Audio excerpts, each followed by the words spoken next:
La nuit 1 de WrestleMania 41 vient de s'achever, il s'est passé beaucoup de choses et je pense qu'il est temps qu'on en parle. Bonjour à toutes et à tous, c'est Gaël, on se retrouve dans une nouvelle vidéo et oui, comme vous l'avez compris, on est tout simplement au lendemain de la première nuit de WrestleMania 41 et je vais tout simplement vous donner mon ressenti très à chaud sur cette nuit 1 parce que je l'ai vu vraiment ce matin, ça fait 1 heure que j'ai fini de regarder le show et c'est un peu compliqué à dire, j'ai l'impression que c'était un petit peu en dents de scie. Je vais reprendre un des tweets que j'ai vus sur Twitter, du coup, il y a à la sortie du visionnage du show, c'est que pendant quasiment l'intégralité du show, à part peut-être les 2 derniers matchs, on n'avait pas ce sentiment de gros match. Quand t'arrivais sur les matchs, notamment l'opener qui est censé être une très grosse affiche, t'avais pas cette atmosphère de gros moments, de gros matchs, justement, de matchs importants, qui fait que déjà, c'était pas forcément... on avait du mal à se mettre dedans quand même, on va pas se mentir. On va rentrer plus ou moins dans les détails dans cette review, je vous rappelle qu'on est à chaud, et qu'on fera certainement, possiblement, une review plus détaillée en live dans la semaine. On parlera des 2 nuits, et on va discuter tous ensemble. Je sais pas encore quand ça se fera, mais c'est fort probable qu'on le fasse. Donc, pour ne pas rater ça, évidemment, je vous invite à vous abonner à la chaîne, évidemment. Je vous remercie infiniment pour les retours et les statistiques des derniers contenus autour de WrestleMania, les pronos qu'on est passé les 600 vues, le live avec Erwan qui était l'un des meilleurs lives que j'ai fait de ma vie, donc je vous remercie infiniment pour ça, et il est possible qu'on continue sur cette lancée, que les lives reviennent plus régulièrement, j'aimerais beaucoup en faire peut-être au moins un par semaine, si ce n'est une fois toutes les 2 semaines, mais c'est vrai que la motivation n'est plus forcément la même à ce niveau-là. Quoi qu'il en soit, on va bien voir où tout cela nous mène, mais en tout cas je vous remercie encore, et du coup n'hésitez pas à vous abonner pour ne pas rater la suite, et à liker la vidéo si vous passez un bon moment, et j'attends évidemment vos retours sur cette première nuit de WrestleMania dans les commentaires. Alors avant que nous commencions à rentrer au niveau des matchs, je vais faire 2 petites remarques générales. Déjà on va parler du stage de ce WrestleMania qui est quand même vachement stylé, avec carrément pour la première fois de l'histoire je crois, des gens qui ont des places assises sur le stage directement, ce qui est quand même pas banal.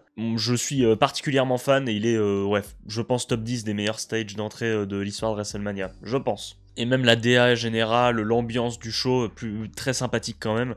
Le public, ça a dépendu des moments, on va pas se mentir. L'opener, le public était chaud et il a fallu du temps pour que ça se remette en marche. Et je trouve que c'est à partir du match pour le championnat des États-Unis qu'on a retrouvé une forme d'ambiance. Mais c'est vrai que pour le reste du show, c'était un petit peu compliqué.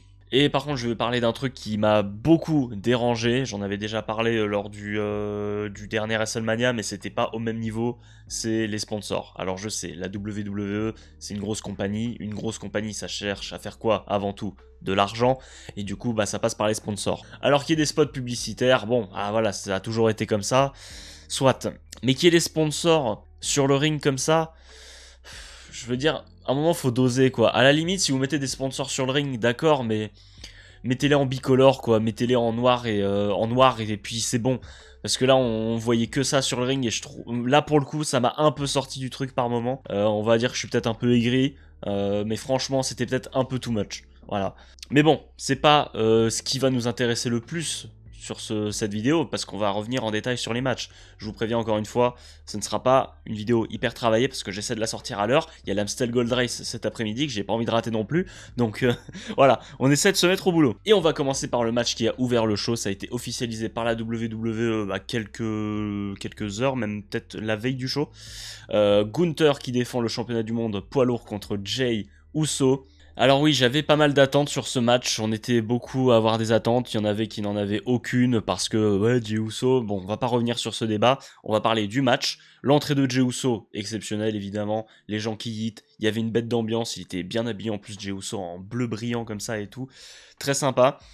Et on a eu un match relativement équilibré, Jey Uso a pas mal fait douter Gunther, on a eu une belle opposition en début de match. Gunther a très vite pris le dessus et a dominé une partie de la rencontre. Jey, évidemment, s'y attendait, a eu ses comebacks et il a porté quelques prises qu'on ne le voit pas faire souvent. Je pense que c'était vraiment une réponse directe aux gens qui disaient qu'il savait faire que 3 prises. On a vu un powerbomb, on a vu une German suplex, on a vu un Hurricane Rana.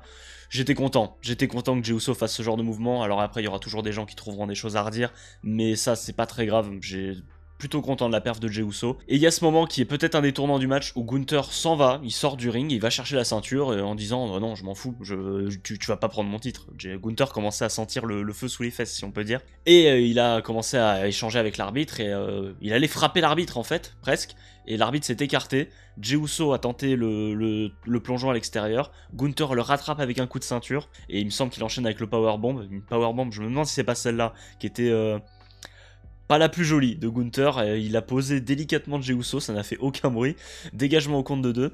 Et il y a eu enfin ce dernier comeback de Jey Uso qui lui a permis de remporter le match. Il me semble qu'il met un super kick. 3 Uso splash à Gunther. Et il finit, ça c'était très beau, avec la sleeper de Gunther. Gunther qui tap out. Ça c'était surprenant. Je sais pas si c'est... Si c'était la meilleure décision de faire tap out Gunther, après je pense que Gunther saura se relever très facilement de cette défaite. Et on va bien voir ce qu'il y a de prévu pour lui au cours de l'année. Et Jey Uso s'empare de la ceinture. Enfin, la consécration pour la moitié de la plus grande équipe de tous les temps. En plus de ça, Jimmy Uso qui vient célébrer avec lui à la fin. C'était un beau moment. Moi, personnellement, je suis quand même très content pour Jey Uso parce que je l'ai dit maintes et maintes fois en live, en vidéo. Jey Uso et Jimmy Uso font partie des raisons pour lesquelles je suis en train de vous parler de catch aujourd'hui. Parce que quand je commençais à suivre le catch, c'était eux qui catchaient à SmackDown au moins une fois par semaine. Je les voyais et quand j'étais gamin, j'étais waouh, trop cool, ils sautent à l'extérieur, ils sont colorés et tout, j'adore les Uso. Et oui, c'est une équipe qui m'a transporté. Et puis dans la période que je chéris le plus en tant que fan de catch, qui est plutôt récente avec la période de la Bloodline, voilà, ils étaient au centre de l'attention. Et voir Jey Uso avoir son moment, je suis quand même très content pour lui. Maintenant, si on parle du match en tant que tel, c'était sympathique. Voilà, moi j'ai passé un bon moment devant le match, mais comme j'ai dit tout à l'heure, il n'y avait pas forcément cette atmosphère de gros match. Si ça avait été pour le championnat intercontinental ou même qu'il n'y avait pas de championnat en jeu, ça m'aurait pas forcément choqué. Mais en tout cas, Jey Uso s'est bougé le cul, si je puis dire. Gunther a fait ce qu'il y avait à faire. On a eu quoi, 15 bonnes minutes de match. C'était ok, j'en attendais peut-être un petit peu plus, en toute honnêteté. Mais franchement... Voilà, c'était un opener ok, on a vu bien pire il y a 2 ans en tant qu'opener de WrestleMania. Donc, on prend victoire de Jey Uso, c'était un bon moment. On enchaîne avec les championnats par équipe d'Euro défendus par les War Riders contre le New Day. Pas grand chose à dire sur ce match, si ce n'est, bon, j'ai dit les sponsors c'était chiant, mais allez, c'était marrant de voir Eric et Ivar habillés en Roi des Barbares et en PK de Clash of Clans. Ça, j'avoue... C'était pas dans mon Bigo 2025, mais c'était sympathique. Et le match en lui-même, c'était sympathique, évidemment. On a 2 très belles équipes qui nous ont donné du bon catch. Voilà, il y a des bonnes combinaisons. Les War Riders qui ont impressionné le public.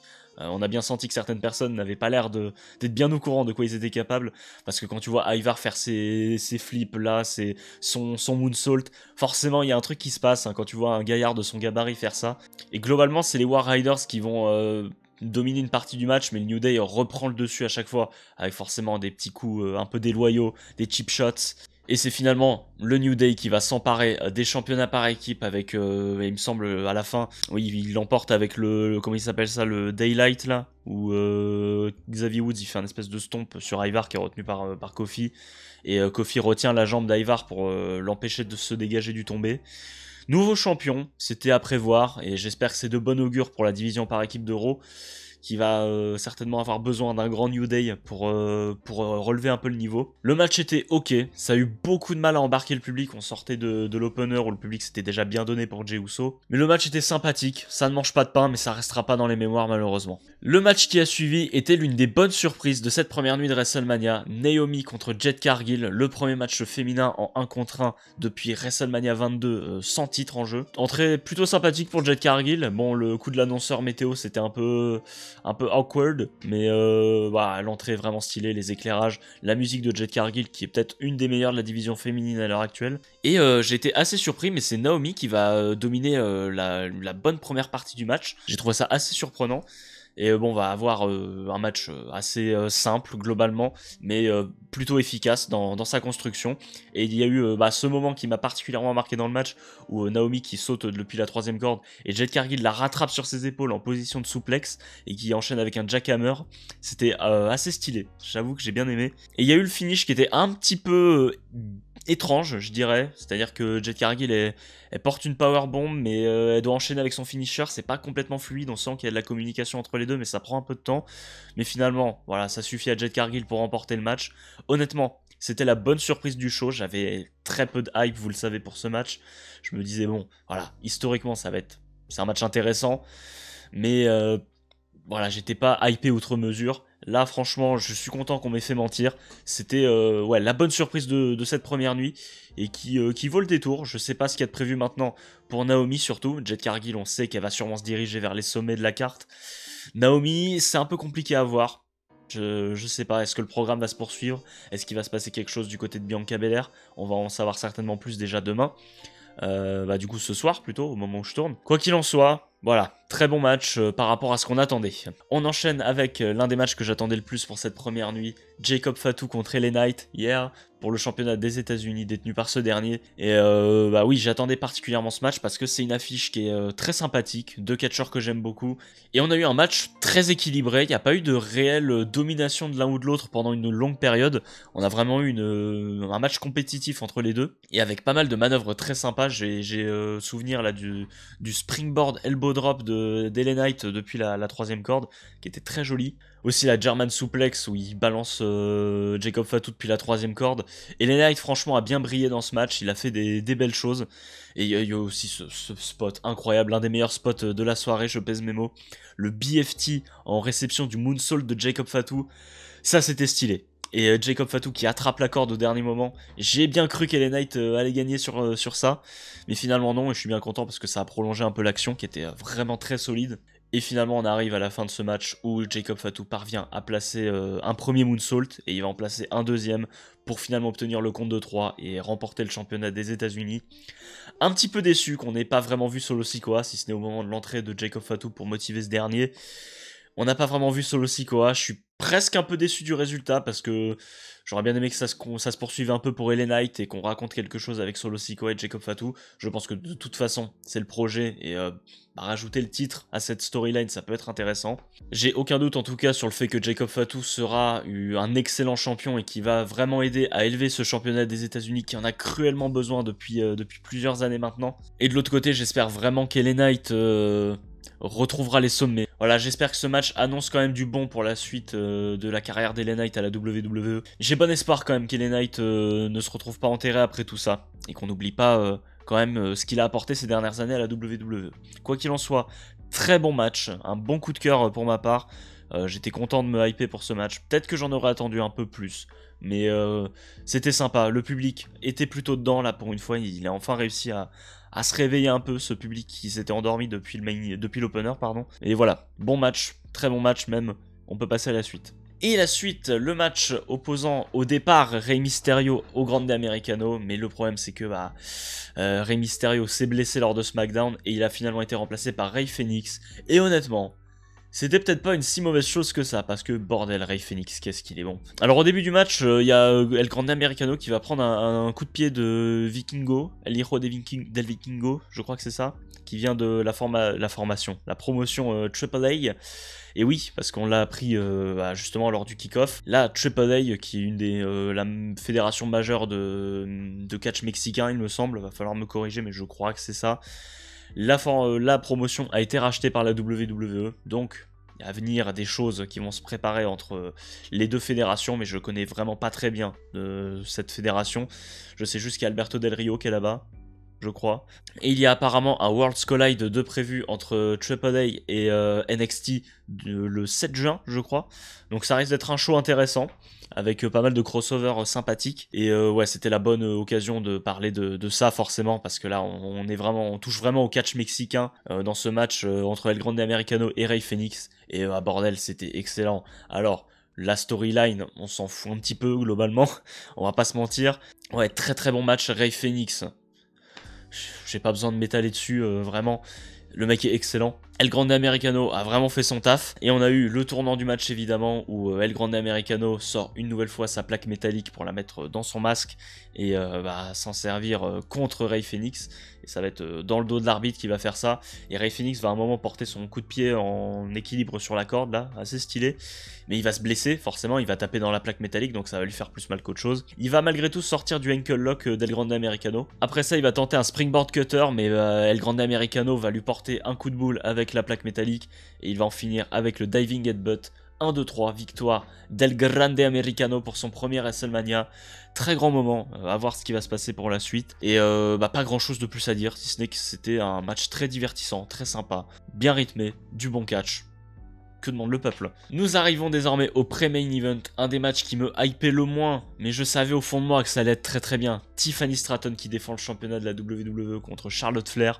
Tiffany Stratton qui rentre dans une boîte de poupées Barbie, c'était sympa, voilà. Et que dire sur ce match, à part que c'était super bien, c'était certainement le meilleur match de la soirée jusqu'à maintenant. Et on a senti vraiment que Charlotte Flair avait à cœur de rappeler qui elle était. On sait que Charlotte Flair, on peut dire ce qu'on veut d'elle, mais quand il s'agit de deliver et de sortir un grand match, elle est toujours au rendez-vous. Voilà, on peut dire ce qu'on veut de Charlotte Flair, mais il y a une chose qu'on ne peut pas faire, c'est ne pas respecter la catcheuse qu'elle est. Parce que bordel, elle nous a donné un très grand match. L'in-ring du match était très solide, il y a eu un vrai engouement du public. Le public était vraiment à fond et là pour le coup, on a ressenti une atmosphère de gros match. Là, on a senti que c'était un moment important de ce show. Déjà par le public, mais aussi l'intensité qu'il y a eu dans le ring. Ouais, c'était bien quoi, je sais pas quoi dire de plus. Hein. Pendant le match, on a eu un gros focus forcément sur la jambe de Charlotte Flair qui est ce qui l'a fait souffrir pendant plus d'1 an et demi et qui l'a gardé écarté des rings pendant toute cette période. Et elle va même, elle, s'en prendre aux jambes de Tiffany Stratton, notamment pour l'atteindre plus facilement avec le figure 8 leg lock. Et oui, globalement, le focus du match va être placé sur la blessure de Charlotte Flair, et ça va être en grande partie ce qui va aider Tiffany Stratton à l'emporter, qui apparemment s'est cassé une dent.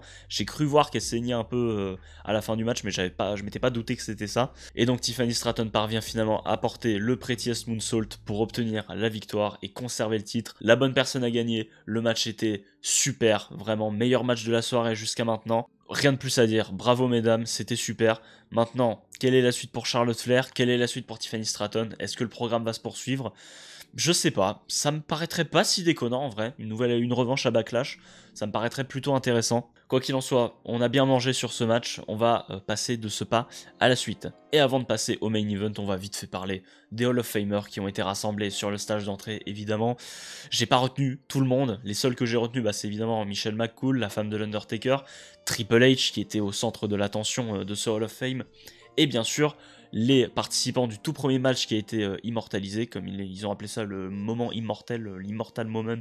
Et évidemment, c'était Bret Hart et Stone Cold Steve Austin pour le match de WrestleMania 13, qui, si vous n'avez jamais vu, il va falloir aller voir impérativement. Enfin bref, tout ça c'est beau, tout ça c'est mignon, mais on va s'attaquer au gros morceau de cette première partie de WrestleMania, et qui va certainement rester comme l'un des plus grands matchs de l'histoire de WrestleMania, je pense. Le triple menace opposant Seth freaking Rollins, CM Punk et Roman Reigns. Et waouh, déjà les entrées, tout le monde a eu une entrée de fou. Seth Rollins qui commence à faire une entrée avec un lance-flamme, la lumière s'éteint, la musique repart, il est en blanc, magnifique. Roman Reigns lui aussi vêtu de noir et de blanc, comme il y avait une certaine symbolique, comme si les deux membres du Shield se retrouvaient presque liés quoi. J'ai trouvé ça intéressant. Puis Roman Reigns, le charisme évidemment, avec les panneaux, les écrans qui descendaient à l'effigie de la dynastie samoane.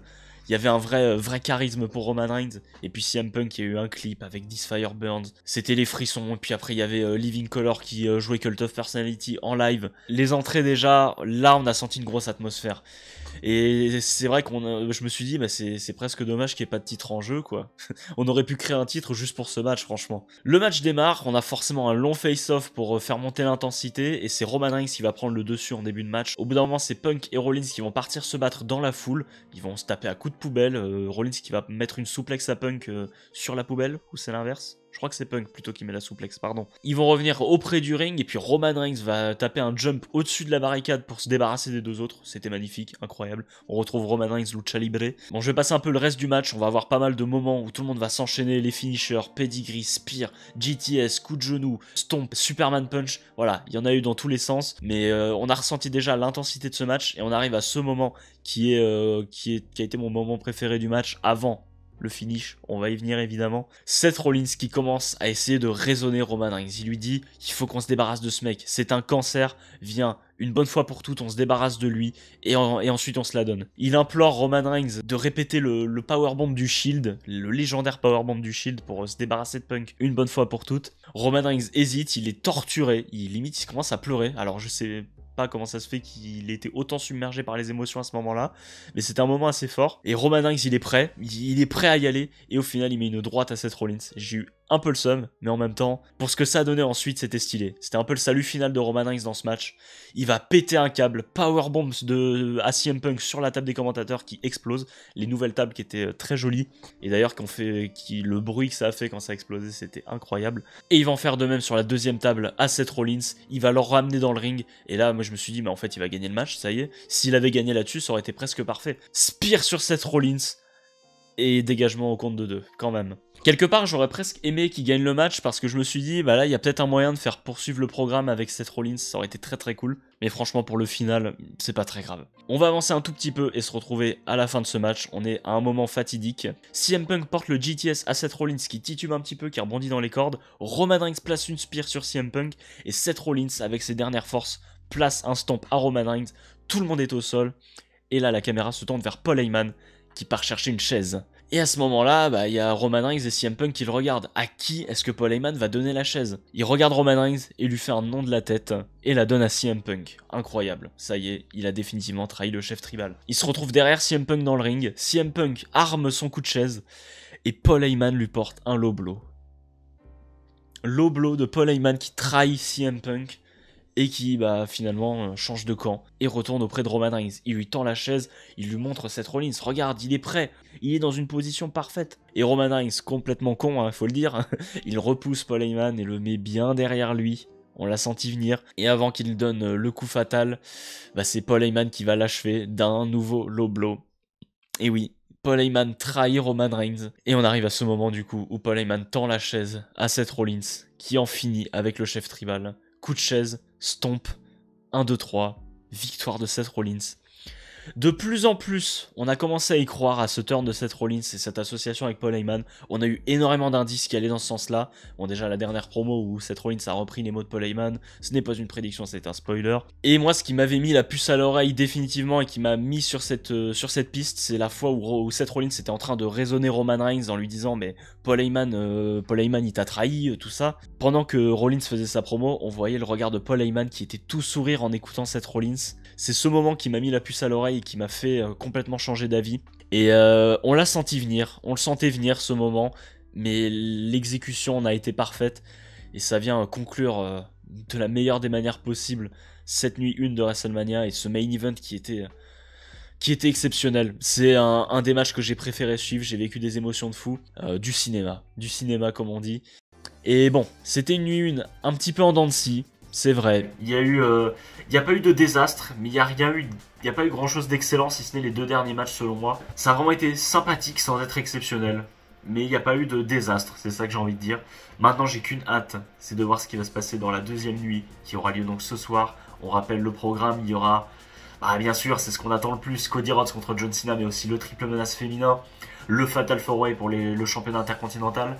L'adversaire de Randy Orton qui sera révélé dans un Open Challenge. Très très curieux de voir tout ça. Et pour ne pas rater ma review sur le show qui aura lieu normalement demain, qui sortira demain plutôt, ça fait plus français, il va falloir liker la vidéo déjà, parce que ça soutient énormément, mais évidemment vous abonner pour ne pas rater ça. J'attends impatiemment vos retours sur cette nuit 1 de WrestleMania. De mon côté, je vais de ce pas me lancer dans le montage de celle-ci et ensuite regarder l'Amstel Gold Race pour voir Tadej Pogacar écraser la course une nouvelle fois. Sur ce, je vous dis au revoir et à la prochaine pour plus de catch.